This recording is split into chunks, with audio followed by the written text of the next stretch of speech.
今日咧就想講講呢個荔枝角麗新商業中心停車場究竟係要點樣兜入去泊車呢？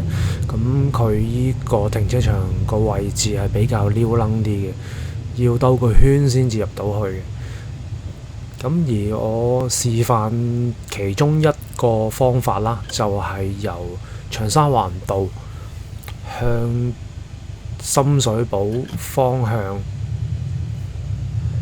一般呢，就我會先靠喺長沙灣道呢，就靠右線行或者中線啦，睇情況啦。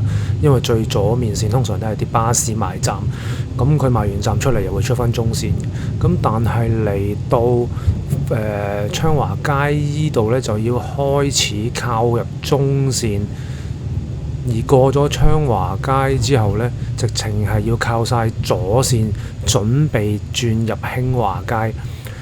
因為呢，只係最左線先至可以轉入興華街嘅啫，中線係唔可以轉入去嘅。咁但係通常呢個位亦都有啲巴士頂住嘅，咁就要耐心等候一下啦。轉完入興華街之後呢，亦都要等一個燈位，咁就福榮街呢度呢，就唔可以左轉嘅，就留心啦，唔好早咗轉啦。咁等完燈位之後呢，就準備轉入呢個元州街。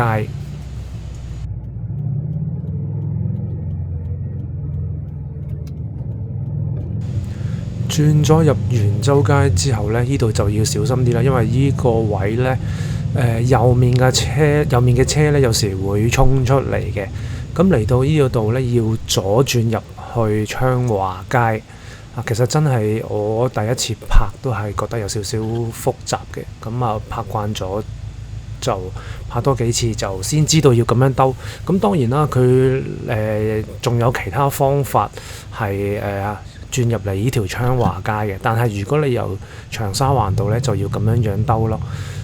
咁好啦，嚟左轉咗入昌華街之後呢，第一個路口福榮街呢度係不可以轉右嘅。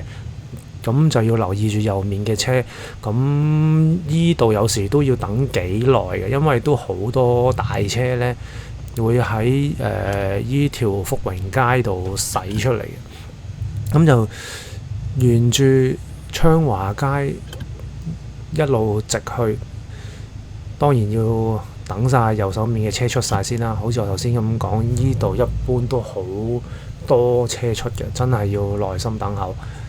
都係一個交通黑點，而且呢度都好多人會衝出馬路嘅，咁亦都有好多貨車落貨啦，所以真係特別要注意。咁呢度轉右呢，就入去福華街啦。福華街就係呢個停車場入口。咁留意第一個入口係另一個商場嘅停車場嚟嘅，唔好去錯，係第二個入口先至係麗新商場停車場。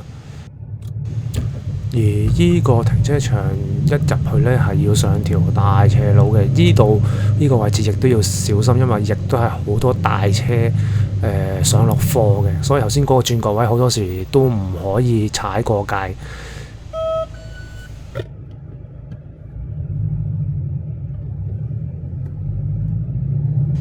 咁都完八達通入去之後呢，依層已經叫二樓噶啦。二樓呢一層呢，全部都係啲月租位同埋貨車為主。三樓亦都係，三樓係大貨車上落貨為主。所以如果我哋私家車泊嘅話呢，就 at least 要上到四樓。咁佢呢個停車場呢，係有4、5、6、7、8。有5層嘅，個停車場都算好大嘅，但係大部分時間4、5樓呢都會 full 咗嘅。偶然呢，4樓會有1個半個位啦，咁但係多數時間呢都要上到去5樓甚至乎6樓。5樓呢有大概1/3定1/4左右呢，就講翻先，呢個上斜呢係如果個車低呢，有機會會揩到少少薄嘅，咁大家要就一就角度啦。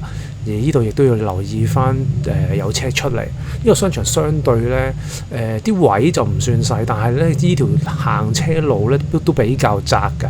2架車平排呢係有機會過唔到嘅，因為泊咗嗰啲車係會突咗出嚟頂住，所以要避一避。嗱，咁而家要睇到呢啲就係啲月租位嚟嘅，千祈唔好泊錯。月租位泊咗落去就要另外再罰錢嘅。咁一般上到6樓都有位㗎啦，但係都試過有最壞嘅情況上到7樓、8樓，我就真係完全未去過啦。咁都係啦，留意翻行依度嘅時候唔可以太快啦，因為啲對頭車同你係有機會 share 緊同一條線嘅。係啦，咁今日同大家行呢個荔枝角嘅麗新商業中心停車場就係咁多啦。